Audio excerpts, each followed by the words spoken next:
धीरेन्द्र शास्त्री जी को जानती हैं? जी हाँ जी। अच्छा, वो जैसे वो जादू वगैरह करते हैं, वो आप भी उस तरह कर सकती हैं? देखिए, वो कोई जादू नहीं करते हैं। धीरेन्द्र शास्त्री जी जादू नहीं करते हैं? कोई लोग कहते हैं कि जादू करते हैं, कोई कहते हैं ढोंग पाखंड ये सब, तो ऐसा कुछ नहीं है। उन पे हनुमान जी की कृपा है। हाँ। और जिस पे भगवान की कृपा हो क्या नहीं कर सकता है। अच्छा। लंगड़ा पर्वत लांग जाता है, गूंगा प्रवचन करने लगता है, कोई कुछ भी कर सकता है। तो इसलिए वो कोई ढोंग पाखंड या जादू नहीं है। रामचरितमानस आपने कितनी बार अब तक पढ़ी है? वो चौपाई है। ढोल गवार शूद्र पशुनारी सकल ताड़ना के अधिकारी। इसका अर्थ ये नहीं है कि इसमें किसी को मारने पीटने के लिए कहा गया। इसका अर्थ क्या है, यही मुझे समझ। मैं बताती हूँ। हाँ। इसीलिए मंथरा के कहने पर वो वन में जाने के लिए नहीं कही थी। इसलिए भगवान राम से सर्वाधिक प्रेम करने वाला अगर कोई है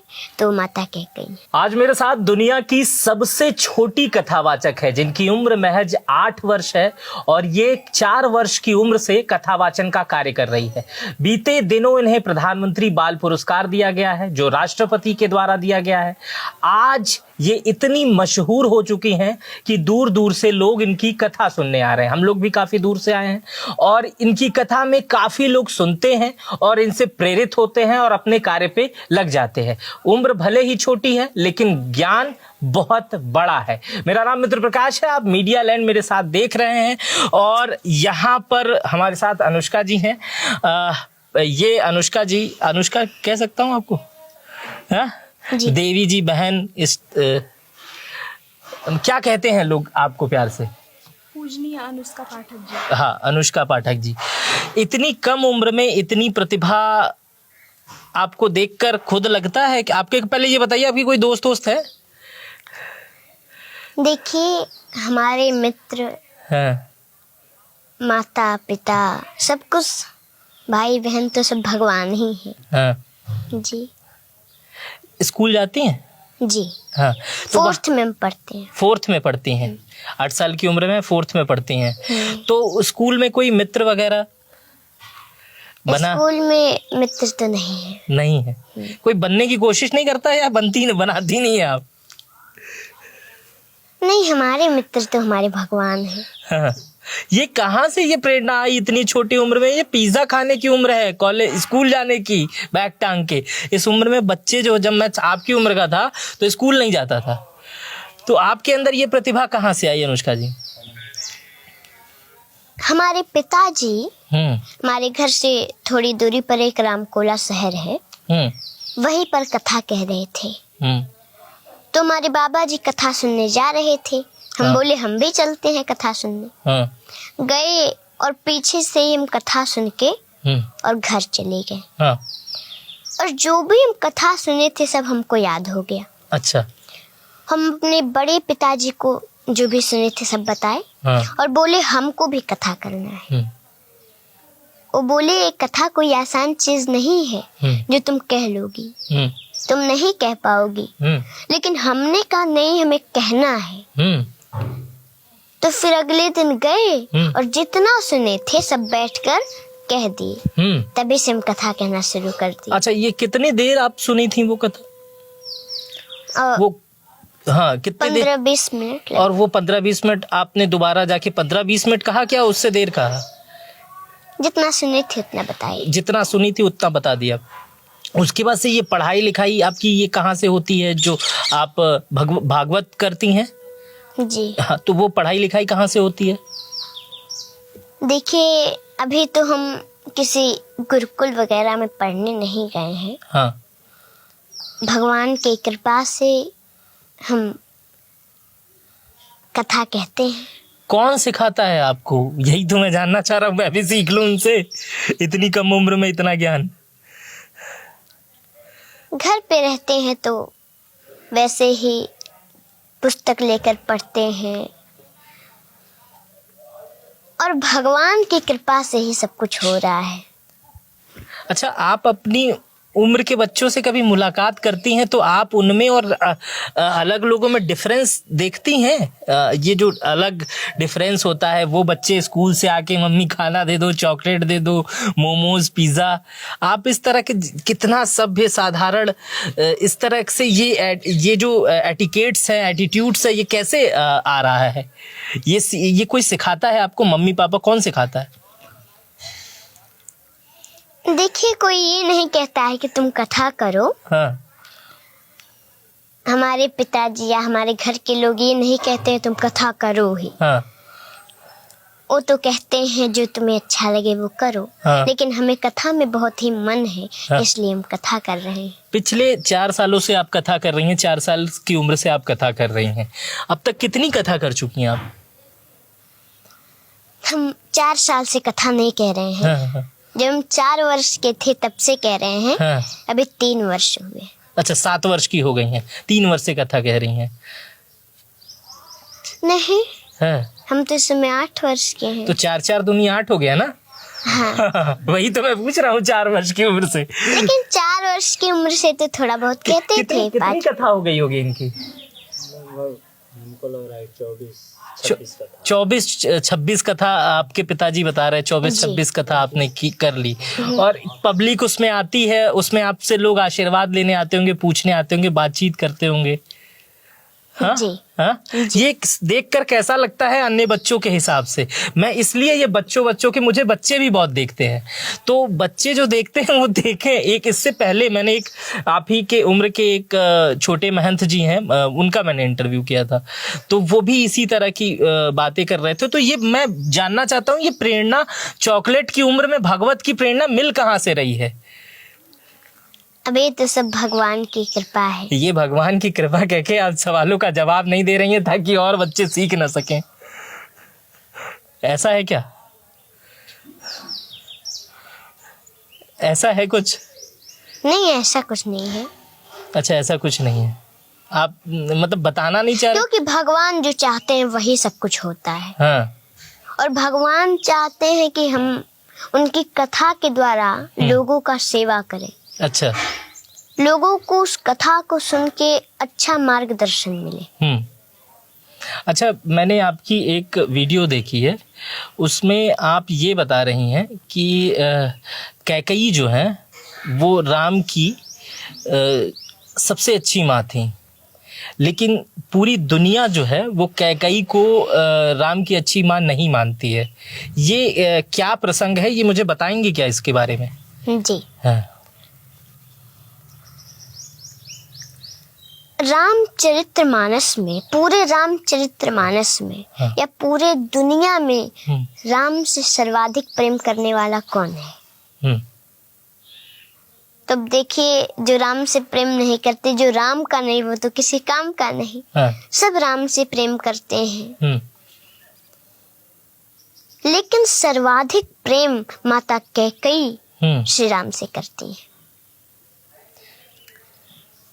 लोग कहते हैं कि नहीं, वो तो बुरी है, उन्होंने भगवान राम को वन में भेज दिया था। हाँ। लेकिन वो मंथरा के कहने से नहीं भेजी थी वन।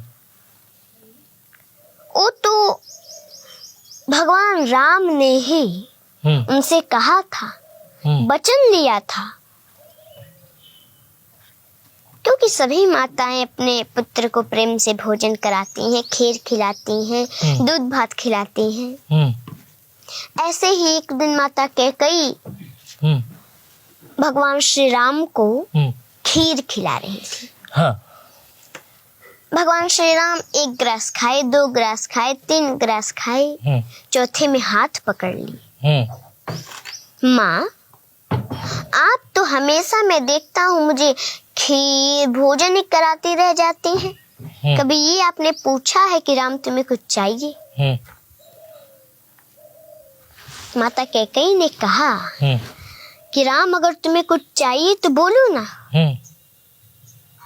तुम्हें मांगने में देरी हो सकती है, लेकिन मुझे देने में देरी नहीं होगी। मांगो, क्या चाहिए? भगवान राम ने कहा कि माँ, मैं ऐसे नहीं मांगूंगा, पहले मुझे वचन दीजिए, जो मैं मांगूंगा वो आप देंगी। माता कैकेयी ने कहा, कह रहे ऐसा क्या मांगेगा जो वचन ले रहा है, लेकिन ठीक है, मैं तुम्हें वचन देती हूँ, जो तुम मांगोगे वो हम देंगे तुम्हें।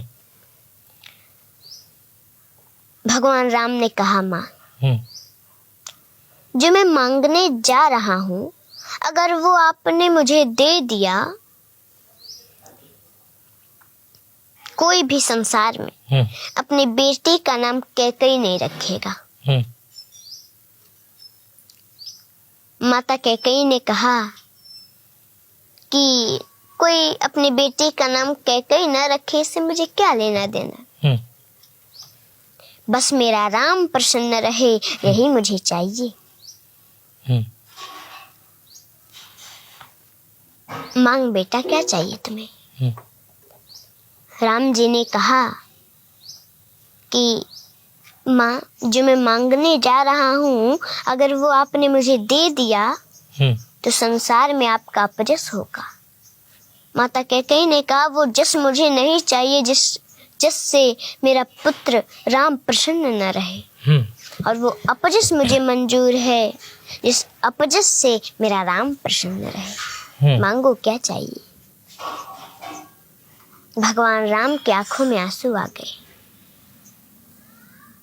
माँ, जो मैं मांगने जा रहा हूँ, अगर आपने दे दिया तो कदाचित आपको वैधव्य जीवन भी देखना पड़ सकता है, आप विधवा भी बन सकती हैं। माँ, माता कैकेयी 2 मिनट के लिए मौन हो गई, फिर बोली कि पुत्र, कदाचित मुझे वैधव्य जीवन भी देखना पड़े, ये मुझे मंजूर है, पर बस मुझे ये चाहिए कि मेरा राम प्रसन्न रहे।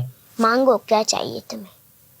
ये संवाद जब खीर खिला रही थी राम जी को कैकेयी जी, तब का ये बातें हैं तब की। जी। उसके बाद क्या हुआ? तो भगवान राम ने कहा कि माँ, एक समय आएगा, मेरा विवाह होगा, मैं अयोध्या आऊंगा, उस समय आपको मेरे लिए 14 वर्षों का वनवास मांगना पड़ेगा। माता कैकेयी जब ये 14 वर्षों का वनवास सुनी, धड़ाम से जमीन पर गिर पड़ी, बेहोश हो गई, और जो पिलाने के लिए, भोजन करा के पिलाने के लिए पानी रखे थी, उस पानी को भगवान राम लिए, मुंह पे छींटा मारे, उनको होश हुआ। बोली कि राम, संसार में कोई अपने बेटे का नाम कैकेयी न रखे, ये मुझे मंजूर है। मेरा संसार में अपजस हो, ये भी मुझे मंजूर था।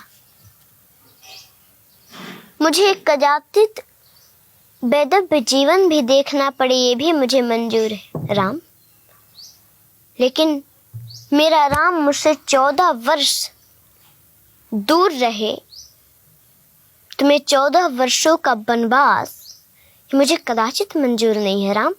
मैं नहीं दूंगी ये वरदान, वापस ले लो ये वरदान तुम, मैं नहीं दे सकती। मैं तुम्हारे बिना एक पल भी नहीं रह सकती, तो तुमने सोच भी कैसे लिया कि मैं तुम्हें 14 वर्षों का वनवास दूंगी? मैं नहीं दूंगी। भगवान राम ने कहा, माँ, आपने मुझे वचन दिया है तो आपको देना पड़ेगा। अगर आप फिर भी नहीं देंगी, हजारों वर्षों से तपस्या कर रहे शुतिक्षण का क्या होगा? उनको मेरा दर्शन प्राप्त कैसे होगा? इतने वर्षों से रास्ता देख रही, मेरा इंतजार कर रही है माँ शिवरी, उनको मेरा दर्शन प्राप्त कैसे होगा? शरभंग ऋषि के मांस गल चुके हैं, हड्डियां भी सूख रही हैं, वो मेरे दर्शन के लिए व्याकुल हैं, उनको मेरा दर्शन प्राप्त कैसे होगा माँ? आपको वरदान देना पड़ेगा। उसी दिन से माँ कैकेयी भगवान राम से थोड़ा हट हट के रहने का प्रयास करने लगी। वो समय आया, वनवास मांगी, भगवान राम वन में गए।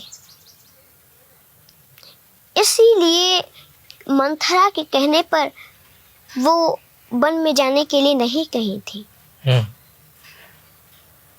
इसलिए भगवान राम से सर्वाधिक प्रेम करने वाला अगर कोई है तो माता कैकेयी है जी। ये बड़ा ही अद्भुत प्रसंग आता है। ये जो आपने बताया, कई जगह मैंने जब ये सुना, क्योंकि जो लोग रामचरितमानस नहीं पढ़े हैं, अच्छा चलिए यही प्रश्न हो जाए, रामचरितमानस आपने कितनी बार अब तक पढ़ी है? अब देखिए, हम गिन गिन के तो पढ़ते नहीं हैं। हाँ। क्योंकि गिन गिन के पढ़ने से क्या लाभ है? नहीं, ये गिनने वाली बात समझने का मेरे प्रयास करिए। साल भर में आपके उम्र के बच्चे, मेरे उम्र के बच्चे, हाँ। बच्चे नहीं बड़े मेरे उम्र के लोग साल भर में अपना कोर्स नहीं कंप्लीट कर पाते हैं। कोर्स का मतलब जितनी किताबें होती हैं वो नहीं कंप्लीट कर पाते हैं। और आपको ये भी नहीं याद है कि आप रामचरितमानस कितनी बार पढ़ी हैं? इतनी मोटी किताब होती है। ये तो हमको याद नहीं है हम कितनी बार पढ़े। ये सारी चौपाइयाँ आपको उसमें याद, कंठस्थ हैं रामचरितमानस की? अबे जो रामचरितमानस की आप पूछ रहे हैं सारी चौपाइयाँ, हाँ, मैं पूछ नहीं रहा हूँ, मैं बस ये पूछ रहा हूँ आपको याद है ये सारी चीजें? ये बड़े बड़े लोग जल्दी नहीं याद कर पाते। हाँ। क्योंकि ये कोई आसान चीज नहीं है कि कोई भी याद कर लेगा। ये बहुत अद्भुत चीज है। इसलिए हमें पूरी रामचरितमानस की चौपाइयाँ नहीं याद है। पूरी नहीं याद है। रामचरितमानस जब आपने पहली बार पढ़ा तो आपको कैसा लगा? हमको तो बहुत अच्छा लगता है। हाँ। भविष्य में क्या एम है अनुष्का पाठक बड़ी होकर? बड़ी तो आप वैसे भी ज्ञान में हो ही चुकी हैं, लेकिन आपने एक उम्र सीमा पड़ाव पार करने के बाद अनुष्का पाठक कहाँ जाने वाली हैं? क्या करेंगी आप? अब देखिए, जो प्रभु चाहे वो होगा, लेकिन बस मैं तो ये चाहती हूँ कि ऐसे ही भगवान की कथा के द्वारा लोगों का सेवा करते रहूं और इस कथा के द्वारा सबका कल्याण हो। नहीं, जैसे कि छोटे बच्चे जब रहते हैं, अगर वो ज्ञानवर्धक हो जाते हैं तो ये वो सोचते हैं कि मैं बड़ा होकर डॉक्टर बनूंगा, ओके, पिताजी सामने हैं, इंजीनियर बनूंगी, नेवी में जाऊंगी, एयर होस्टेस बनूंगी, ये तमाम बचपन की सोच रहती है। तो आपने ये सोचा है कि आप बड़ी होकर कथावाचक बनेंगी? जी। धीरेन्द्र शास्त्री जी को जानती हैं? जी। हाँ जी। उनकी कथा में कभी गई हैं? वैसी कथा में तो नहीं गई। वैसी कथावाचक बनना चाहती हैं उन्हीं की तरह? अच्छा, वो जैसे वो जादू वगैरह करते हैं, वो आप भी उस तरह कर सकती हैं? देखिए, वो कोई जादू नहीं करते हैं। धीरेन्द्र शास्त्री जी जादू नहीं करते हैं। कोई लोग कहते हैं कि जादू करते हैं, कोई कहते हैं ढोंग पाखंड, ये सब। तो ऐसा कुछ नहीं है। उन पे हनुमान जी की कृपा है। हाँ। और जिस पे भगवान की कृपा हो क्या नहीं कर सकता है। अच्छा। लंगड़ा पर्वत लांग जाता है। अच्छा। गूंगा प्रवचन करने लगता है। हाँ। कोई कुछ भी कर सकता है, तो इसलिए वो कोई ढोंग पाखंड या जादू नहीं है। तो ये कैसे संभव हो जाता है आपसे? हालांकि ये क्वेश्चन पूछना नहीं चाहिए, ये कोई कैसे ये जान लेता है कि उनके मन में क्या चल रहा है, उनके मन में क्या चल रहा है? ऐसे कैसे हो जाता है? अभी हम आपको बताए कि भगवान की कृपा जिस पे हो, हाँ, वो क्या नहीं कर सकता है। यहाँ जो भी हो रहा है भगवान की कृपा से हो रहा है। जी। हाँ जी। हम खत्म करेंगे इसको। केवल यहाँ नहीं, हाँ, पूरी दुनिया में जो कुछ भी हो रहा है सब भगवान ही कर रहे हैं। नहीं तो हम लोग क्या कर सकते हैं? रामचरितमानस का राजनीति पे कुछ प्रश्न कर सकते हैं आपसे? हाँ, रामचरितमानस को लेकर के पूछिए। रामचरितमानस का कई राजनीतिक दल के लोग हैं, वो बड़ा विरोध करते हैं। कहते हैं कि रामचरितमानस में कुछ पंक्तियां ऐसी हैं, शूद्र गंवार ढोल पशु ताड़न के अधिकारी, इस टाइप का एक आप मुझे, मेरे ख्याल से उसे आप अच्छे से व्यक्त कर लेंगे। वो समाज को बांटने का काम करता है, जिसमें ये डिफाइन कर दिया गया है कि शूद्र गंवार पशु नारी, इनकी स्थान क्या है। क्या उसका आप मुझे बता सकती हैं अर्थ क्या होता है, या वो बांटने की चीज है या जोड़ने की चीज? मैं बताती हूँ। हाँ, वो पहले पूरा श्लोक मुझे हाँ। वो चौपाई है, ढोल गवार शूद्र पशु नारी सकल ताड़ना के अधिकारी। हाँ। इसका अर्थ ये नहीं है हाँ। कि इसमें किसी को मारने पीटने के लिए कहा गया। इसका अर्थ क्या है, यही मुझे समझ। मैं बताती हूँ। हाँ। जो ढोल होता है सभी लोग जानते हैं, तो उसको अगर हम पीटे, अगर पीटने से वो बजता, तब तो कलाकारों की कोई आवश्यकता नहीं पड़ती। फिर तो कोई बच्चा से बच्चा पीट देता, बजा लेता। इसलिए पहले उसको ताड़ना का अर्थ जानना होता है। पहले उसे जानिए कि वो कैसे बजेगा, उसके बजाने का तरीका क्या है, तब आप बजा पाएंगे। ताड़ना मतलब देखना, जानना, समझना उसको। नहीं तो देखने से बजेगा क्या? हाँ। उसे जानना पड़ेगा कि वो कैसे बजता है। हाँ। उसमें हम क्या करें, किस तरीके से वो बजेगा। और गवार, कोई गवार है, पढ़ा लिखा नहीं है, तो उसके पास आप गए, इंग्लिश में उसे आप नमस्ते करेंगे तो समझेगा कि आप गाली दे रहे हैं उसे। और जब वो ये समझेगा तो वो भी आपको गाली देगा।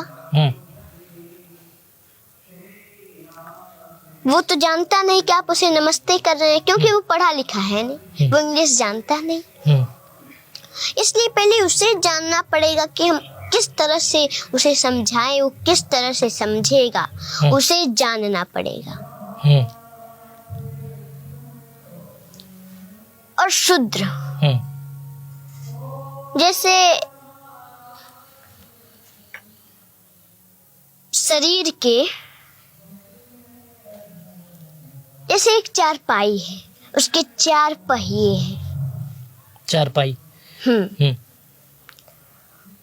और शरीर में भी 4 वर्ण होते हैं।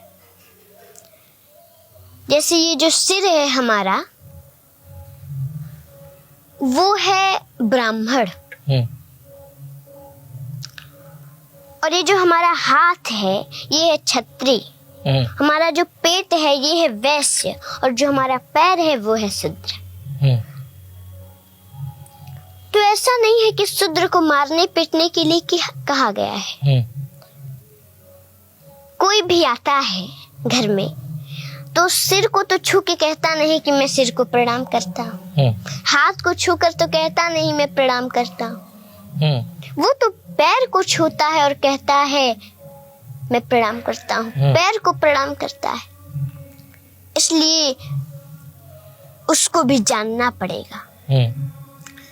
ढोल गवार शूद्र पशु, पशु यानी कोई एक गाय है, आप उसे सहला रहे हैं, उसे कोई दिक्कत हुई अंदर से, उसने सींग को हिलाया, आपको चोट लग गया, तो आप ये तो समझेंगे नहीं कि वो क्यों हिलाई, उसको कोई दिक्कत है कि क्या परेशानी है, आप सीधे उसे मारने लगे। तो पहले उसे जानना पड़ेगा कि उसे क्या दिक्कत है, किस लिए वो सींग हिला रही है। और नारी, जैसे माताएं होती हैं, घर में भोजन बनाने के लिए कुछ कम पड़ गया चीज, गुस्सा होके बैठी हैं। आप आए कहीं से और देखे कि गुस्सा होकर बैठी है, तो उन्हें मारने लगे, तो मारना नहीं है, जानना है। उसे जानना पड़ेगा कि वो किस लिए गुस्सा है। आप जानते हैं नहीं कि क्या बात है, और आप उन्हें मारने लगे। इसलिए ताड़ना का अर्थ जानना होता है, मारना नहीं होता है। और रामायण की जो बात है, रामचरितमानस की, तो इसमें केवल जीवन जीने की शिक्षा मिलती है। इसमें एक माता को अच्छी माता कैसे बने, एक भाई अच्छा भाई कैसे बने, एक पिता अच्छा पिता कैसे बने, ये सब सीख मिलती है उससे। वो किसी को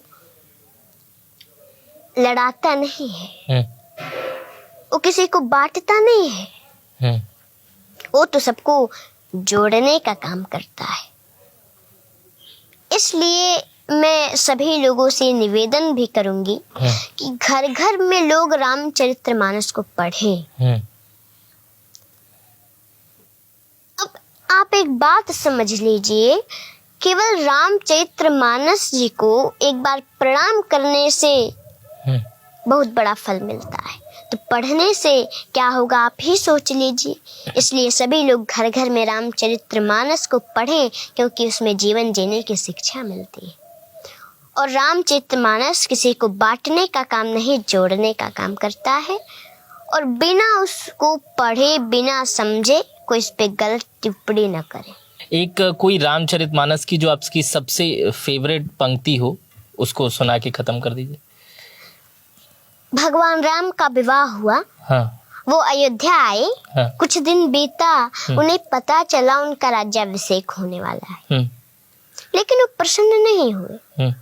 इस समय तो किसी को छोटा मोटा पद मिल जा रहा है, बड़ा प्रसन्न हो रहे हैं, लेकिन वो प्रसन्न नहीं हुए। वो तो माता जानकी से कह रहे हैं कि जानकी मुझे अयोध्या में आज कुछ अनुचित सा लग रहा है। हम चारों भाइयों का जन्म एक साथ हुआ, उपनयन संस्कार एक साथ हुआ, पढ़े एक साथ, विवाह भी एक साथ हुआ, तो मुझे राज्य अकेले क्यों दिया जा रहा है? भरत और शत्रुघ्न मामा के घर है।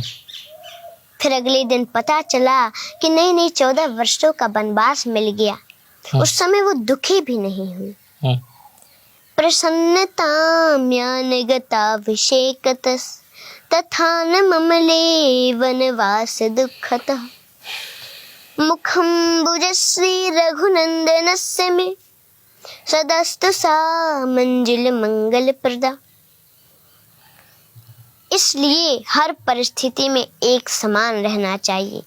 कोई खुशी की बात हो उसमें ज़्यादा खुश भी नहीं होना चाहिए, और कोई दुख की बात हो उसमें दुखी भी नहीं होना चाहिए।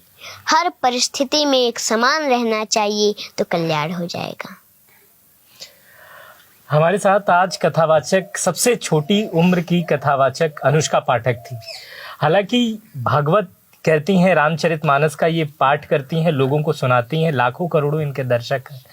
अगर ये वीडियो हम लोग बनाना शुरू करें, इनसे बातचीत शुरू करें और खाने पीने का बीच में मामला चलता रहे, तो ये मुझे लगता है कई महीनों तक चल जाएगा और चीज़ें ख़त्म नहीं होंगी। लेकिन इस वीडियो को यहीं ख़त्म करेंगे। और आप मुझे बताइए कि आपको ये वीडियो कैसी लगी। अगर आप ये वीडियो यूट्यूब पर देख रहे थे तो चैनल को सब्सक्राइब कर बेल आइकन दबा दीजिएगा। फेसबुक पर देख रहे थे तो कमेंट करके ज़रूर बताइएगा। अपना बेहद ख्याल रखिएगा। बहुत बहुत शुक्रिया।